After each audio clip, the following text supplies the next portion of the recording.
J'ai eu la chance d'appartenir à 3 cultures différentes. Je suis née à Dakar et puis, pour des raisons professionnelles, mes parents sont partis au Burkina Faso. Arrivée au Burkina Faso, on me considère comme une étrangère. J'ai dû apprendre la langue, la culture et à m'intégrer afin de pouvoir me faire une place dans cette société.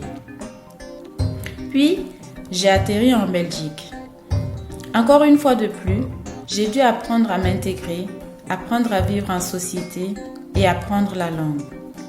Malgré tous mes efforts, je suis souvent considérée comme une étrangère, aussi bien qu'au Sénégal, au Burkina Faso qu'en Belgique.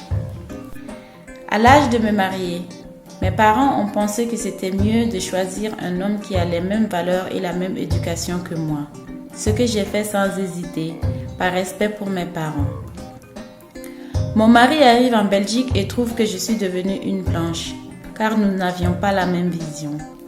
Une incompatibilité d'humeur et de compréhension s'installe. Il voulait vivre comme s'il était encore en Afrique où les hommes sont traités comme des pachas. Puis, nous avions divorcé. Mes parents n'étaient pas fiers de moi, car dans ma culture, c'est mal vu de divorcer. Avec le temps, j'ai fait la rencontre de Michel, un Belge, qui correspond à mes attentes. Nous avions beaucoup de choses en commun et des projets d'avenir. Michel ne trouve aucun inconvénient à ce que je sois différente. Il m'a acceptée telle que je suis, avec toutes mes différences et vice-versa. Je décide alors de le présenter à mes parents et surtout de lui faire découvrir mon pays, ma culture et mes valeurs.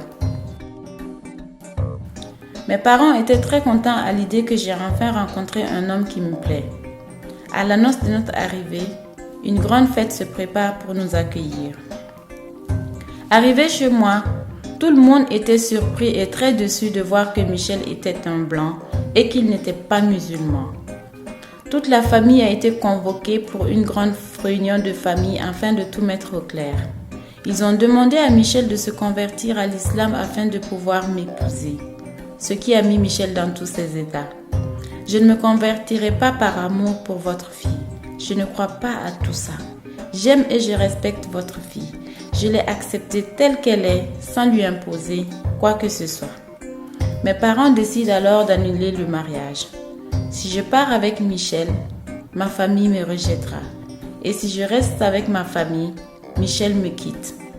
Je me sens prise entre le marteau et l'enclume. On ne peut pas satisfaire tout le monde. Nous sommes tous pareils et différents.